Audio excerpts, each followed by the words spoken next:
students, myself Dr. Divya, Assistant Professor at Department of Chemistry, Institute of Aeronautical Engineering. So today we will discuss the reaction mechanism of addition polymers with some examples. So in the third module, engineering materials. So here are the topics. Let us understand the plastics. What are the plastics? Then compounding of plastics.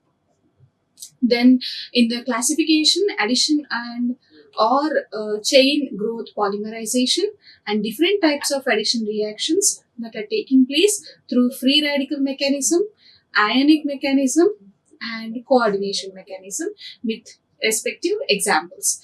Then emulsion polymerization is one of the type of polymerization which we will discuss with an example. So plastics. What are plastics? In daily life we use for many applications plastics. So it is a substance that can be formed easily and molded into different shapes. So generally plastics are made from its granules. The granules are then molded at some temperature. So it is very easy to mold them in different shapes and sizes. And it can be formed in desired shape by either by mechanical force or heat and both. So mechanical force is nothing but the what we use, the machines that we use for pressing and compression so that it forms in a desired shape at applied heat. So this is how plastics are made. So these are low cost. So the fabrication cost is very low, like molding machines only requires molding machines. Then low thermal and electrical conductivities. So high resistance to corrosion. So we have seen in our previous module that industrial applications, wherever there are some productions going on, the corrosion is a major drawback of metals. So in that we can use these plastics so that it will be resistant to corrosion and also to the solvents. So plastics also reduces noise and vibration in machinery. So when we talk about the production machinery, the use of plastics will reduce noise because the metal plates will make noise. However, plastics do not do. So they reduce the noise and also vibrations. And these are the bad conductors of heat. So thermal shock can be avoided.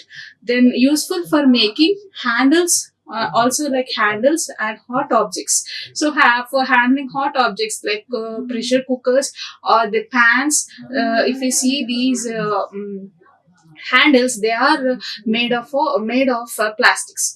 So this is how we have very good applications of plastics, and these are also the insulators. So we can use it in the electrical industry, like in the cables, and wires. So this insulation is made of plastics, this plastic material. So the copper wire is protected through this plastic. So this is how as an engineering material, plastics is widely used. Then compounding of plastics. So as such, the raw material, whatever we get from the reaction is really not sufficient to make a plastic for applications. So for that, we have to compound the plastics with some different materials. So mixing of different materials, like what are those? Plasticizers, fillers of extenders, then lubricants and pigments. These are some of the mixing materials that are required for a plastic to get some of the properties required for the applications. So these are sometimes added to the thermoplastics and thermosetting resins, so that will increase strength, toughness, etc. So these are some of the properties that are improved after adding these materials. So resins have, in general, the resins whatever are produced from polymerization reaction as such have some plasticity and binding property. So they have this property, but they need some ingredients before they are used for the fabrication of any applications. So if we see this diagram, we can see this is the resin part. This is the resin that is obtained from polymerization reaction. So through this reaction, through this process, we are adding fillers, plasticizers and some additives, so that will improve properties. So these are some of the materials that has to be improved to finally get the plastic granules. So these granules are further molded into different shapes, whatever are desired. So what are resins? This is a product of polymerization reaction. So during polymerization, whatever the reaction takes place, the end product is nothing but resin. So this is the major portion of this plastics. So this forms the major portion of plastics, and it is the binder which holds the other constituents. As we have already seen, the other constituents like plasticizers or fillers, this is a major part that will hold these together. So this is very important. Then plasticizers, these are the substances added to enhance its plasticity. So enhance the property of plasticity in the material. Examples are like tricrysyl phosphate. Chemical materials are tricrysyl phosphate, dibutyl oxalate, and the natural one is the castor oil. So all these have some viscosity. See, if we see this tricrysyl phosphate, the solution looks very viscous. So these viscous solutions, whenever are added to the basic resin, that will increase the strength of the material, also reduces the cracking. It will reduce the cracking. So if we all know that if there is a plastic material like buckets or something, if it is cracking, it is of no use. So it is very important to add plasticizers into the raw material before manufacturing so that it will avoid cracking. What are fillers or extenders? These are generally added to thermosetting plastics to increase elasticity and crack resistance. So these also have similar property of reducing the crack formation and also increases elasticity in the polymer or the plastics that is manufactured. So examples are mica, the naturally occurring mica stone. We can purify and add it to the raw material resin. Then cotton or carbon black, graphite or barium sulfate. These are some of the examples of fillers or extenders that are added to the resins to improve the elasticity and reduce the cracking of that particular plastic. Then dyes and pigments. These are very important because whenever we are manufacturing some plastic material, if you see this picture, we have different colored articles. So how are these imparted? Because of adding these dyes and pigments. So we will impart some desired color to the plastics. So that will give some decorative effect. So examples are lead chromate and ferrocyanide. These are some examples, like lead chromate will impart yellow color and ferrocyanide will impart blue color to the plastic, and the materials will be in the similar color. Then stabilizers. Stabilizers are also very important because whenever the plastic is exposed to sunlight, the UV radiation can even react with the plastic. So for example, there are stabilizers like white lead or lead chromate that are added, which will improve the thermal stability of plastics. For example, in polyvinyl chloride, we add stabilizers that will improve the thermal stability of plastics. So at molding temperature, PVC undergoes decomposition and discoloration. So when it is discoloration, the color of the ultimate product will change. So that is why we have to add stabilizers to the plastic. Then coming to the reaction mechanisms based on the synthesis, there are two types: addition polymerization and condensation polymerization. So addition polymerization is also called as chain growth polymerization. So this chain growth polymerization, why are we really calling it as chain growth? Because it is extending the chain. So it is a chain reaction. Chain reaction, once it is initiated, once the reaction is initiated, the chain keeps on grows. So it is also called as chain growth. Chain growth polymerization. So it propagates until the chain is not terminated. So what does it happen? Like really, 3 steps are involved. Initiation of chain. When we start working, the initial step is very important, like initiation, then propagation, then termination. These are the three different steps that involves the addition polymerization. So there are three different types of mechanisms again. All the three mechanisms includes these three steps. So depending on the addition, there are three different mechanisms: cationic mechanism, anionic mechanism, and free radical mechanism. These two are together called ionic mechanism. Cationic and anionic together are called ionic mechanism, then free radical mechanism, and one more is the coordination polymerization. Coordination polymerization. So these are the different types of addition polymerizations that will take place to form different materials. So depending on their addition mechanism, the strength and properties of the plastics vary, or the polymers will vary. So let us see with examples how the properties are varying and where are the applications. Depending on the properties, we are applying those different polymers in different applications. So let us see the first one, cationic mechanism. In cationic mechanism, what happens? The reaction is initiated by an electrophile. So the electrophile initiates the reaction. How does it happen? There is an unsaturation in the monomer. This is a monomer we are taking. So this is the monomer we are taking, and it has some unsaturation. So it will donate lone pair of electrons to the H plus ions. Lone pair of electrons to the H plus ions. So what happens? It is forming a plus ionic state. So nothing but this is called carbocation.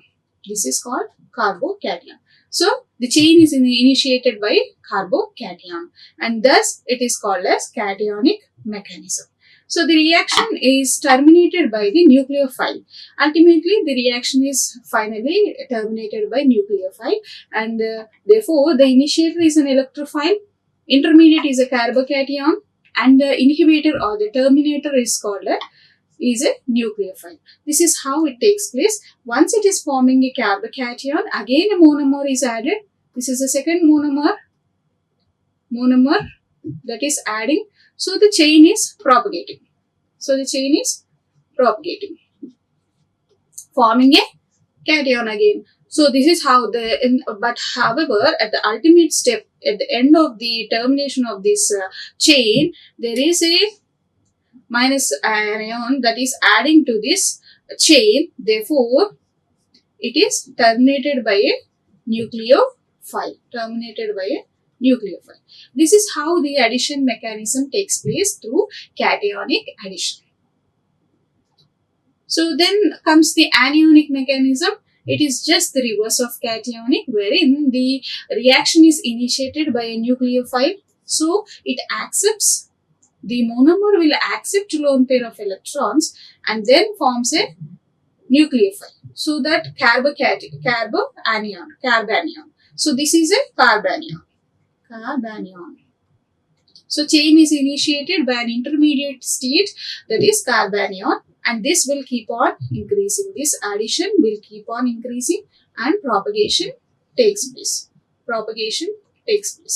And therefore, the termination should be the opposite ion that has to terminate. Therefore, electrophile will terminate this reaction and forming the ultimate product. So this is how the anionic mechanism takes place. So the initiator is a nucleophile, intermediate is a carbanion, and inhibitor or the terminator is the electrophile. This is how the anionic mechanism takes place. So these are some of the examples. High density polyethylene is one of the example HDPE material that is forming through ionic mechanism. So ionic mechanism is nothing but involving both anionic and cationic. So let us see with this example and understand. So the linear polymer is forming. So HDPE is a linear polymer that is forming with little or no branching. So in this ionic mechanism, linear polymers are forming. So at a low temperature, of about 60 to 70 degrees centigrade and low pressures of 6 to 7 atmospheric pressure. So this is how the ethylene molecules will keep on adding and forms a high density polyethylene. This is how the HDPE material is synthesized. So the density of this polymer will be 0.945 to 0.965 gram per cubic centimeter. This is the density. So it is denser only. And it is also prepared. The other method is the coordination polymerization, wherein a catalyst is used called Ziegler-Natta catalyst, potassium persulfate and benzoyl sulfate, used in the formation of HDPE polymer. So in both the ways we can prepare HDPE material. So ethylene molecule is chain propagating, adding addition through ionic mechanism, and the chain is propagating to form a macromolecule, then forming the HDPE. So this is the condensed formula. You can write even C bond C and with H atoms taken n times. N times is nothing but chain. So if you see the structure also, the it is in the linear fashion with no branches. That is how it is called as linear polymer. So the properties are like it is opaque.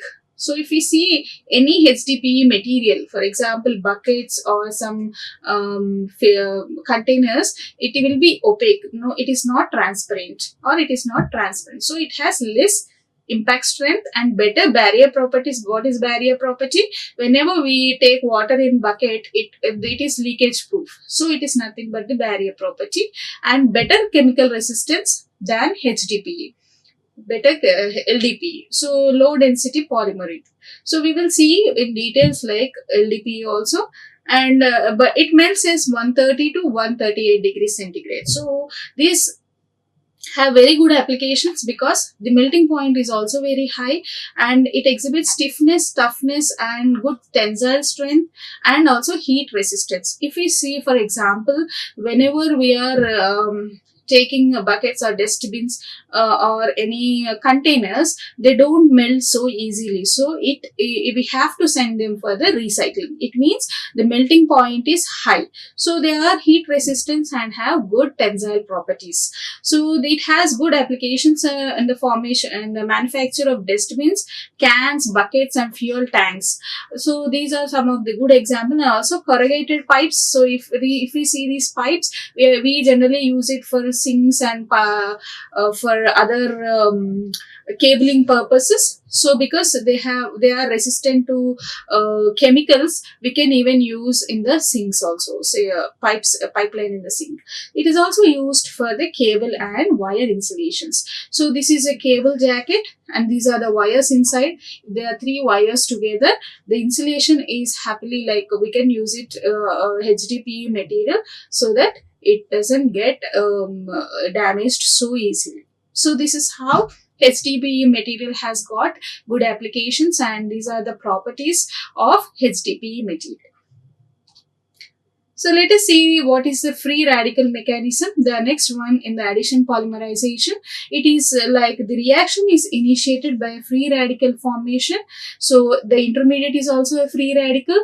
So whenever there is a free radical formation, the free radical formation takes place continuously. So both the initiator, intermediate will be a free radical only. Therefore, it is called as free radical mechanism. So what does it ultimately mean? Whenever there is an addition of free radical, it has to be again terminated by a free radical only, because only then it will form a bond. So terminated by a free radical again. Therefore, the initiator is a free radical, intermediate is a free radical, and also inhibitor or the chain terminator is also a free radical. So this is how the free radical mechanism takes place. For example, if we have this monomer, we have a double bond or unsaturation. So this is a prerequisite for any addition polymerization reaction to take place. That is, the monomer must have unsaturation. For any addition polymerization to take place, the monomer should have unsaturation. So there is a bond cleavage between these 2 carbon atoms and therefore forms a free radical. The dot means free radical. Then again, second monomer is added. Second monomer is participating in the addition polymerization, again forming a free radical. So ultimately the end of these, the end of the chain or termination is also undergoes with the free radical addition. So this is how the ultimate polymer is forming. So let us understand with some example. So there are two different types or routes of free radical addition. So if for example there are two monomers, these are two monomers, first one and the second one, what happens? These two chains will collide with each other. Collides with each other and couples. In this way, both the chains are terminated and the polymer chain has molecular weight more than expected. So this is how one of the way where the free radical addition takes place. So this is the first monomer and the second monomer. The free radicals collide with each other and forms a polymer. So this has, if we see this formula, this has molecular weight higher than whatever we are expecting really. Molecular weight is high, increase. Then the other one is the disproportionation. So what happens in this? Hydrogen radical from one propagating chain can be abstracted by the other one. So what happens? This hydrogen from second monomer is abstracted by this first monomer. So what happens in that case? It forms a polymer. So it forms again a monomer. So unsaturation is created. Unsaturation is created in the second monomer. In the second monomer, unsaturation is created. Unsaturation or the double bonds. Second monomer is unsaturated in this way. So that will again continue in the formation of free radical and the chain terminates again with the free radical. So this is how there are two ways wherein free radical mechanism takes place. So an example for this is the polyvinyl chloride. So this is a homopolymer. It means one type of monomer is used in the formation of this polymer. So its monomer is what? Vinyl chloride. Vinyl chloride, keep on adding, forms polyvinyl chloride. So vinyl chloride. This is vinyl chloride. What is the other name? Chloroethane. Chloroethane. So this upon addition forms polyvinyl chloride. So it is also called as thermoplastic polymer. So thermoplastic, it has some reaction with the temperature. Thermoplastic, it means it reacts with temperature. So thermoplastic polymer. So these PVCs are again two types. What are the unplasticized PVC and plasticized PVC? So these unplasticized PVC will be rigid. So it will be hard and strong enough and also flame retardant. So it doesn't catch flame so easily and has good chemical resistance. So unplasticized PVC has good flame retardant and chemically resistant. Plasticized PVC is PVC in which chemical agents called as plasticizers are incorporated. It is just by the name we can understand that whenever it is plasticized PVC, plasticizers are added to the PVC so that it becomes more flexible. As we have seen already in the initial slides, like plasticizers will improve the elasticity and therefore it becomes flexible in nature. So this is how there are two types of PVCs. So if we see this reaction, this is a vinyl chloride and this is a vinyl chloride with some radical formation, free radical formation, the chain propagates in the polymerization reaction. So what are the properties? It is colorless, odorless and non-flammable material. So it is colorless, odorless and non-flammable material.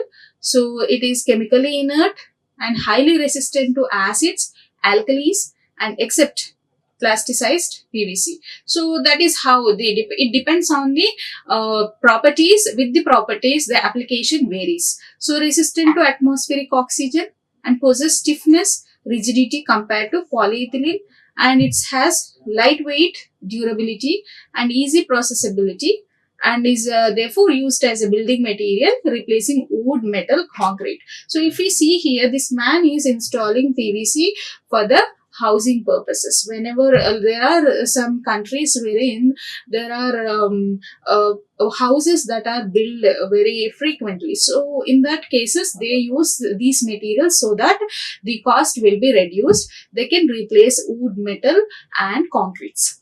And there's also applications like in pipes, flooring and vinyl siding.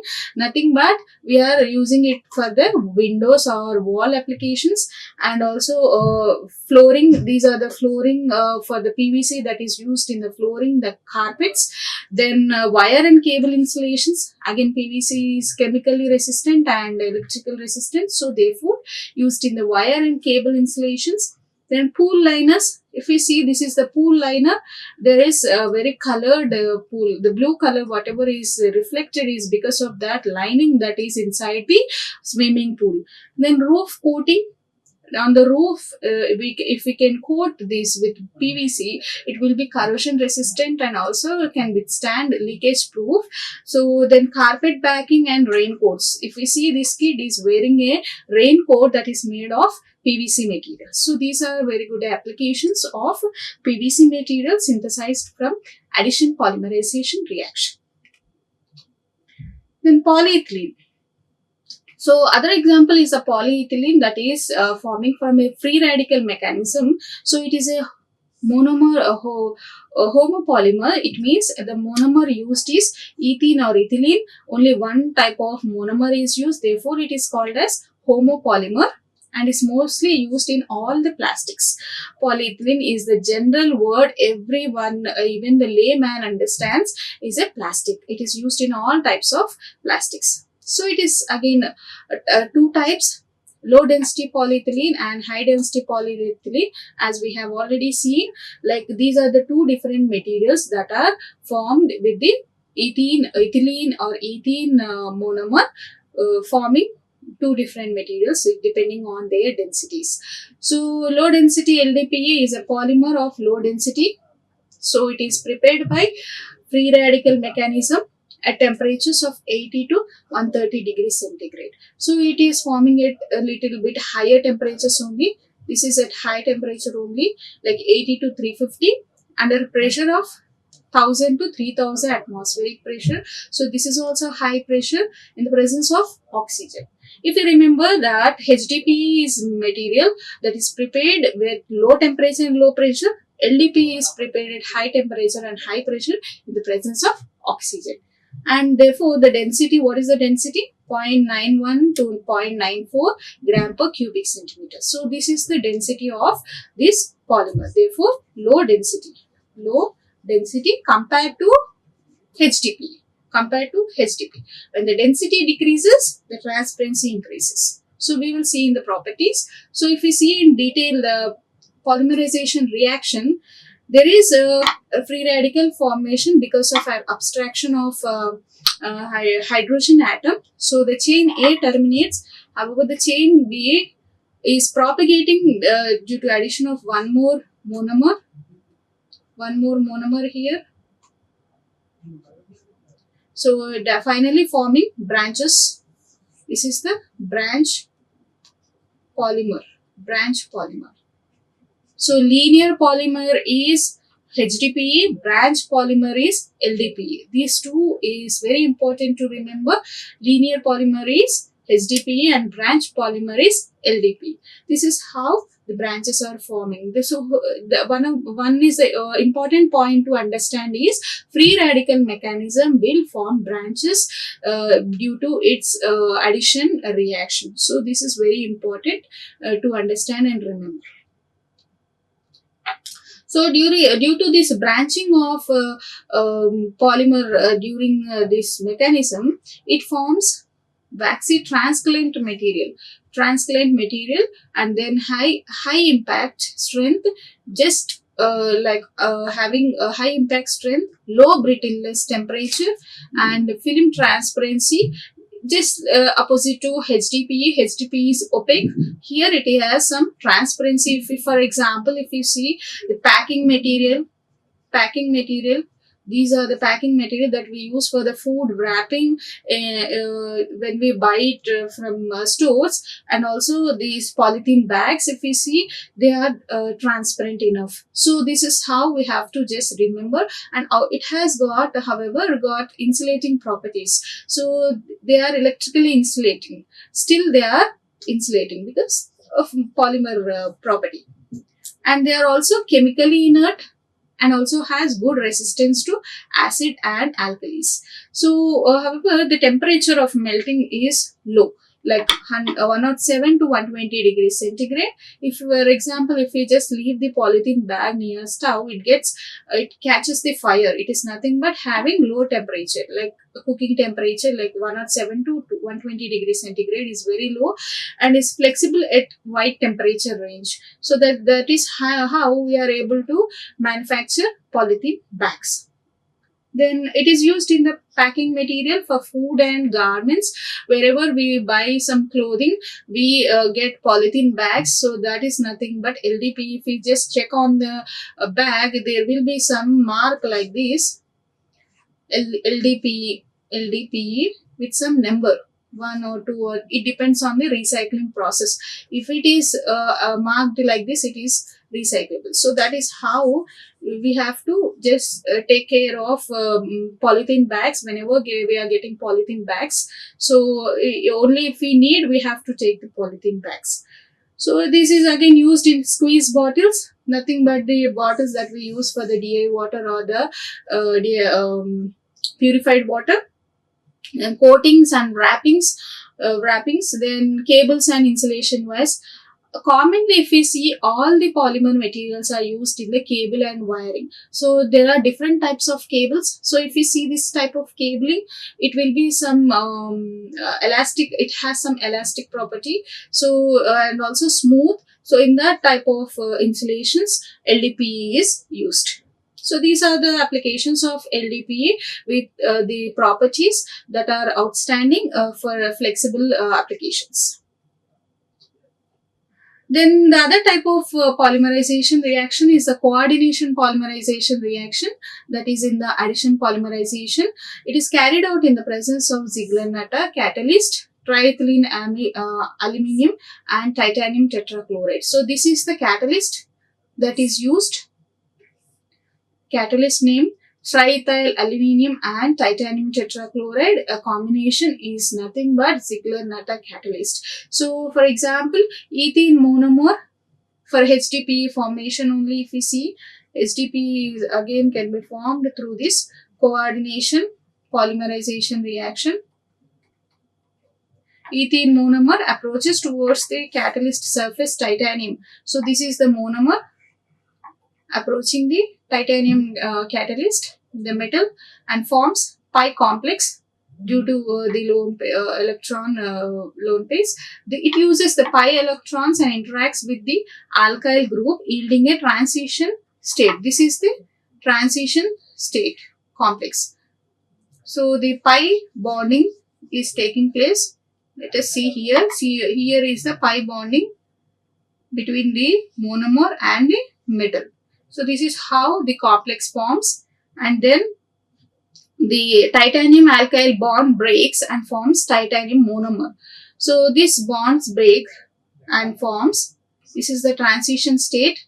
There is an rearrangement, and this is how it forms transition. Titanium and alkyl bond breaks and titanium monomer forms. Titanium monomer. Titanium monomer. This is the titanium monomer. This is how it keeps on adding again one more monomer to this. Again CH2, double bond CH2 will add again to this, and the chain continues. This is how addition polymerization takes place through coordination bonding. So what is the significance of this coordination polymerization? So it will produce branch-free polymers. Branch-free polymers. Since chain stands already terminated, and as also the monomer units added is between the catalyst surface and alkyl group. So wherever the monomer is adding, it is between the catalyst surface titanium and the alkyl group. Therefore, there is no chain formation. So it is used in preparation of highly stereoregular polymer. So depending on our application, we will be using different types of polymerization reactions to obtain desired product or the polymer. So the other type is emulsion polymerization. Best example is the Teflon or the PTFE, polytetrafluoroethylene compound or the polymer that is forming through emulsion polymerization reaction. So it is a monomer again. So we are using only tetrafluoroethylene as one unit, a monomer unit. So therefore called as homopolymer. So it is a thermoplastic polymer. So it is usually prepared by emulsion polymerization of tetrafluoroethylene using peroxide or ammonium persulfate. So these are two acts as an initiators. So for example, if we know emulsion, oil and water together, when it is mixed, it is called as emulsion. So that is how if for example tetrafluoroethylene is a monomer droplet, so this is the monomer droplet, tetrafluoroethylene, and using peroxide or ammonium persulfate, these will act as an initiator for the chain propagation. So whenever these are added, that will form the chain will keep on increasing. This is how let us see these in the reaction. So if we see here, these are the chain formation, monomer droplet, and then we are adding the initiator. These are the initiators we are adding, like peroxide or ammonium persulfate, and then monomer particles are forming, or the polymers are forming. Polymer particles are forming. So these will combine together, and during polymerization, it will form PTFE. PTFE, or also called as Teflon. So if we see, we will generally use these most widely in Teflon taping and Teflon wares, Teflon beakers, and also we will see the applications also. So this is how PTFE polymerization takes place. So the polymer is highly crystalline, like around 93 to 98% crystallinity, and has good chemical resistance. So this is why we use Teflon in laboratories also, like Teflon ware in reactions, during reactions with any HF or any high concentrated acids, and is also insoluble in all solvents. So it is insoluble, then low coefficient of friction, and remains slippery. And it has got very good insulating properties, like other plastics. So in industries, we are using for knobs, then fittings, then some gears, and so on. These are having good strength and also have insulating properties and chemically resistant. So therefore we have good applications both in industry and domestic. In domestic, how are we using? Non-sticky coating on frying pans. So if you see this, here like Teflon coated pans, it is nothing but PTFE that is coated, and also the iron box that is coated with PTFE, so that it is smoother enough. Then used on weapons as anti-corrosive coatings. On weapons, like whatever we are using, it will avoid the corrosion that will take place for the metals. Then coating on pipes and tanks, just avoiding the corrosion again. Dry lubricant on the burette stoppers. So even in the chemical lab, we use for the funnels and other applications like burettes and stoppers, the Teflon beakers or the standard flask, etc. So these are the wide applications that we have for the PTFE or Teflon. Thank you. Like, share and subscribe. Hit the bell icon for more updates.